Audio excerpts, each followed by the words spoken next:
সজীব, তোমার তো আজকে হালখাতা, তুমি মাইকিং করে সবাই জানাইলে, আজকে তোমার হালখাতা কেমন চলছে? হালকাতা ভাই, আসলে মানুষের তো লজ্জা নাই, কারণ হলো এখন পর্যন্ত একজন আমার ওখানে আসে নাই। তাহলে আমি কি করবো আপনারাই বলেন ভাই। এই যে মাইকিং করলা, তারপর হচ্ছে কার্ড টার্ড দিছো? যে আমরা আপনার মাইকিং করছি, তারপর আপনার হলো কার্ড দিছি, তাদেরকে কার্ড দেওয়ার পরে বারবার বুঝাইছি যে ভাই আমার সমস্যা চলতেছে, আমার টাকাটা দিয়ে দেন। রিকোয়েস্ট করতেছি, উনি বলে যা করার লাগে তাই করতেছে, কিন্তু তারপরেও আমার টাকাটা দিচ্ছে না আমাকে। টাকা এক টাকাও আসে না না, এখন এখন পর্যন্ত? পর্যন্ত 1 টাকাও আমাকে কেউ দেয়নি। তাহলে তুমি এই যে মাইকিং টাইকিং করাইলা, মানুষ শুনলো, শুনে নাই? অবশ্যই শুনছি, আপনারা হলো মাইকিং করলাম, ফেসবুকে নাম দিলাম, আসলে বাকি টাকার জন্য এগুলা করা লাগবে কেন? এমনি আপনি টাকা দিয়ে যাবেন, আমি বাকি খাইতে টাকা দিবেন।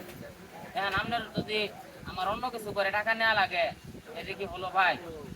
দুঃখের বিষয়, দুঃখের দুঃখের বিষয়। বিষয় তো, এখন পর্যন্ত আমি একটা বাকি টাকা উঠাতে পারি নাই। সর্বনাশ। তাহলে কি হবে এখন? এখন আমার অন্য অন্য পদক্ষেপ নেওয়া লাগবে। অনেকেরই তো অভিযোগ, অনেক কিছু, তাহলে অভিযোগ গুলা কি করবা?